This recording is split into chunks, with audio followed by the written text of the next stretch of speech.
o inferno seria para onde as pessoas vão depois da morte, e que as pessoas que rejeitaram a Deus, e de onde, depois da ressurreição, com o corpo delas ressurreto, irão para o lago de fogo e enxofre.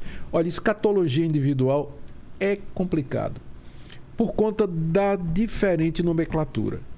Em linhas muito gerais, a pessoa morre, tem 2 lugares que ela vai. Ela morre, o corpo físico dela se decompõe, a alma com o espírito vai para um outro lugar. Vai para outro lugar. 2. Biblicamente falando, só tem 2 possibilidades. Uma? Ou céu ou inferno, falando de maneira simples. Céu e inferno. Lá, essas pessoas aguardam o julgamento final na vinda de Cristo. De lá, então, depois do julgamento, elas irão para o lago de fogo e enxofre. Mas não é o purgatório. Não tem. Não existe purgatório. Não. Tá. Ou elas ir para o novo céu e para a nova terra, esse novo paraíso que nós falamos desde o início. O purgatório é uma invenção do cristianismo não histórico, né? Entendi. Uma saída para... É porque a ideia do... tem várias ideias reunidas aí em torno do conceito do purgatório. O primeiro é que a ideia de que a igreja como instituição, ela pode conceder perdão. A igreja é vista como sendo uma continuidade de Cristo. Uma intermediadora? Exatamente. Esse é o pensamento que se desenvolveu na Idade Média, no catolicismo romano, não é? Que até se vendia indulto e tudo mais. Já que a igreja ela pode, como Cristo, perdoar pecados, uma vez que ela é uma extensão de Cristo aqui nesse mundo, através de seu representante, então o Papa pode perdoar pecados. Daí o confessionário, daí a extrema-unção. Não é? Exatamente porque existe essa interdependência de Cristo e da igreja. A igreja é vista... infalibilidade do Papa. O que Cristo é, a igreja é. Cristo é infalível, a igreja também. Cristo perdoa, a igreja também. Cristo é santo, a igreja também é. Então, é com base nisso que se chegou à conclusão de que o Papa, representando a igreja, ele poderia oferecer os indultos, né? As indulgências para poder pedaço do céu. Tirar as pessoas do purgatório. Que foi o que provocou o Martinho Lutero, né? Que era monge agostiniano, e ele ficou revoltado com... Principalmente por causa dos indultos. Isso. Tinha um tesoureiro do Papa, né? E a igreja ficou muito rica nessa época, imagina. A ideia na época era construir a Catedral de São Pedro. E o tesouro do Vaticano. Exato. E eu tive até lá recentemente agora. É um lugar maravilhoso. Maravilhoso. Absurdo. A arquitetura, a beleza da construção, tudo, né? A ideia era exatamente arrecadar dinheiro para isso aí. E o tesoureiro mais importante do Papa era um alemão chamado Tetzel, que chegou em Wittenberg vendendo indulgências, que era exatamente a cidade de Lutero, né? E ele dizia que quando a moeda cai tinintando no cofre, a alma sai voando do purgatório. Tinha até slogan, olha só. Tinha slogan. E o Lutero ficou revoltado com isso aí. E, a princípio, ele queria só uma conversa com os doutores da Igreja Católica a respeito dessa questão da indulgência, da penitência, de que maneira a pessoa era encontrada justa diante de Deus, especialmente depois que ele, lendo Romanos, em particular, ele ficou intrigado com a afirmação de que a pessoa é justificada diante de Deus pela fé em Cristo e não por obras. Aí ele, mas peraí, acendeu, né? uma luz dentro do... Foi o que... Foi a faísca. A faísca, né? Aí veio a história das 95 teses e tudo que ele pendurou lá na porta do Castelo de Wittenberg, que era o Facebook daquela época, né? O mural, né? O mural, né? E que, na verdade, um negócio interessante, viu, Vilela? Só foi em frente porque poucos anos antes, Gutenberg tinha descoberto a imprensa. Senão não aconteceria nada. Estaria pregado lá até o dia de hoje. Exato. Inclusive, eu acho... é uma coisa que só pouquíssimas pessoas conseguiam ler e ter acesso, né? Eu, inclusive, faço um paralelo. Eu creio que hoje... eu creio que as redes sociais hoje, elas estão... um segundo Gutenberg, né? Elas estão para uma reforma da igreja, como Gutenberg e a imprensa estiveram para a reforma do século XVI. E vamos falar então dessa parte histórica, né? Bora. Quando acontece... Vou na Jujuba, viu? Pode ir aqui. Vou logo pegar duas aqui. Quando acontece essa reforma, né? Essa quebra, porque a igreja estava se desvirtuando muito, de repente as pessoas começam a ler a Bíblia, algumas pessoas têm acesso, ou foi uma coisa de uma pessoa, ou é uma coisa que estava, um movimento que estava crescendo, assim? Durante a Idade Média, a igreja desenvolveu a igreja cristã da época, que é a Igreja Católica Apostólica Romana, ela desenvolveu 2 conceitos que são a base de tudo mais. Primeiro, esse que eu já falei, que é a interdependência entre Cristo e a igreja. Tá. A igreja passou a se ver como sendo a continuação da encarnação de Cristo. Por isso ela pode conceder perdão, por isso o Papa é infalível, por isso a missa, ela não é a repetição da morte de Cristo, como às vezes alguns protestantes pensam, mas é a mesma morte de Cristo, é uma extensão da morte de Cristo. O sacerdote ali, ao falar aquelas palavras tradicionais, a hóstia se transforma no corpo... a jujuba é boa, viu? A hóstia se transforma no corpo de Cristo e o cálice no sangue. E Cristo ali, aquilo é visto como sendo uma continuação da morte dele na cruz. Ou da Santa Ceia? Ou... Isso, lá na Eucaristia. Tá? Então, já falei, perdão de pecados, tudo bem. Isso por conta desse primeiro eixo. O segundo ponto é a relação entre natureza e graça. A graça de Deus é o favor de Deus para com os homens. De que maneira ele transmite isso? No pensamento católico, especialmente muito ajudado por Tomás de Aquino, a graça de Deus é transmitida através da natureza. Enquanto que muito tempo depois os protestantes fizeram a diferença entre graça comum e graça especial, mas na Idade Média entendia-se que a graça de Deus se transmite através da natureza, ou seja, coisas podem transmitir a graça de Deus. Então, uma vez que se entendeu assim, a água do batismo, ela salva. Água benta. Água benta. Por que ela é mágica? Sim, porque a graça de Deus é transmitida através de coisas. A natureza, graça e natureza estão unidas. O óleo da extrema-unção, a hóstia na hora da Eucaristia, o vinho na hora da Eucaristia. Então, as imagens. Então, a igreja, ela... Por conta dessa visão, ela se encheu de objetos, de coisas supostamente... As relíquias, a veneração das relíquias, as peregrinações a lugares santos. Tudo isso que está por detrás a busca do grau. Tudo isso que está por detrás é a ideia de que a graça de Deus, o perdão, a misericórdia de Deus, se transmite através de coisas da natureza. Então, por isso entrou todo esse tipo de coisa na igreja durante a Idade Média.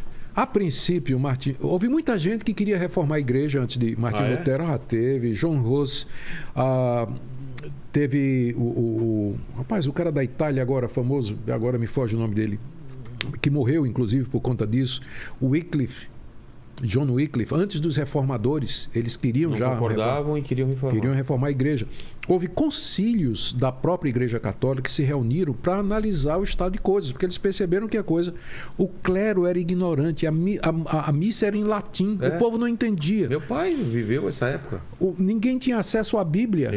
O padre ficava de costa né? e rezava em latim. Né? Pois é, exatamente porque o pessoal não entendia nada, tinha a chamada dramatização dos mistérios, atores que dramatizavam os mistérios e todo esse tipo de coisa. Então, e surgiram a ideia da veneração dos santos, por exemplo, e das imagens, não é, que depois eles tiveram que fazer uma distinção entre dulia e latria. Dulia é serviço que a gente presta às imagens, latria é adoração que a gente só dá a Deus. Mas na prática não tem essa diferença, acaba sendo a mesma coisa. Então Lutero, ele era católico. O que despertou Lutero não foi essa coisa, ele não viu tudo isso ao mesmo tempo. O que ele primeiro percebeu foi que aquilo que a igreja estava ensinando sobre a maneira pela qual o homem é justo diante de Deus não batia com aquilo que ele estava vendo na Bíblia. Tá? Porque a grande massa não tinha nem acesso à Bíblia. Nem acesso à Bíblia. Mas ele tinha. Por quê? Porque era padre. Ele tinha acesso a isso aí, não é? Ele tinha acesso. Os padres liam a Bíblia. A Vulgata Latina, na verdade. Que é a Bíblia de Jerônimo do século IV. E ele, lendo Romanos, ele viu que está escrito lá que o homem é justificado pela fé em Cristo sem as obras da lei. E ele entendeu que aquilo era um ato de Deus. Deus justifica o pecador, isso é um ato de Deus. Enquanto que no pensamento católico da época, a justificação era um processo. Quando você era batizado, você recebia graça, e essa graça ajudava você a praticar boas obras. E dessa forma você ia se justificando. Então a justificação na Igreja Católica era um processo. Ainda é, que ela não mudou absolutamente nada.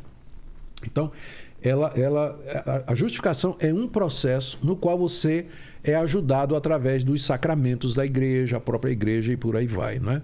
Enquanto que no pensamento luterano, ele viu e disse, não, é um ato de Deus. Batismo, crisma... Isso tudo é catolicismo. Então, Lutero disse, não, o homem é justificado pela fé, é um ato. Deus o declara justo. E a partir daí ele é justo até o fim da sua vida. O que ele tem que fazer agora é viver de acordo com isso. Entendi. Que aí é um processo. Então, quando ele descobriu isso aí, ele quis um primeiro debate com os doutores da igreja a respeito disso, e aí veio a história toda, né? A coisa ganhou força, ganhou movimento, ele teve adesão de alguns príncipes alemães, até pelo motivo não muito certo, que estavam indispostos com o rei, políticos e tudo. Mas o fim é que o movimento começou a ganhar força e foi se espalhando por outros países da Europa. Em linhas básicas, o que os reformadores queriam era um retorno. Eles diziam, nós não estamos ensinando nada novo, porque essa era a acusação, que eles estavam trazendo uma doutrina nova. Isso não é nada novo.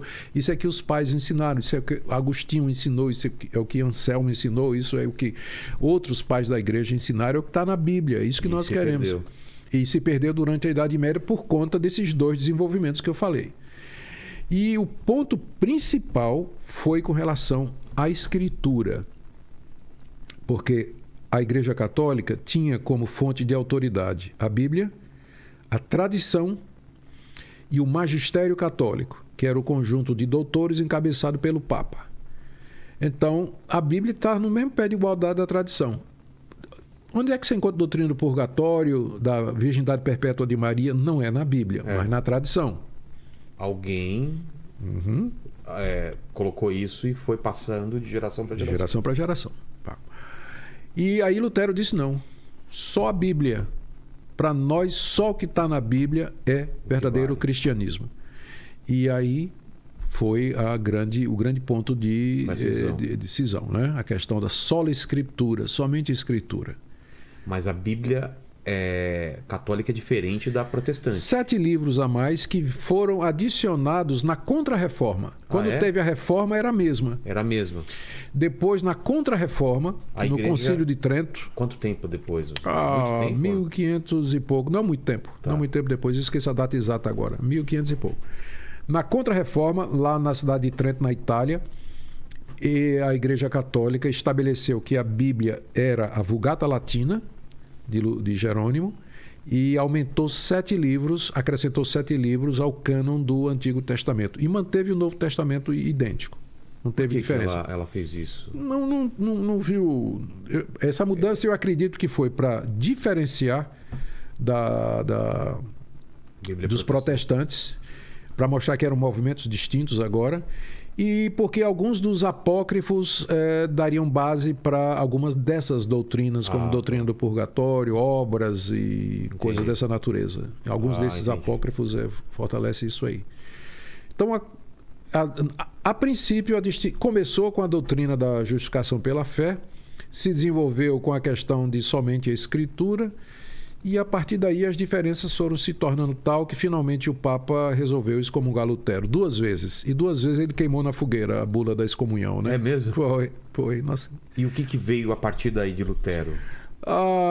Os reformados, aqueles que seguiram Lutero, eles não seguiram Lutero em tudo. No segundo momento da reforma, vem a segunda geração de reformadores, você tem, por exemplo, Calvino. Calvino era suíço, de fala francesa. Ele era originalmente advogado, versado em leis, era pelo menos a profissão que o pai dele queria. A gente não sabe quando ele se tornou protestante. E ele era muito novo, ele foi chamado pela cidade de Genebra, que tinha se tornado protestante, para ministrar a eles lá. Calvino concordava com Lutero basicamente em tudo, somente a Escritura, justificação pela fé, mas ele discordou. Eles nunca se viram, né? Na verdade, nunca se encontraram. Calvino é um período depois.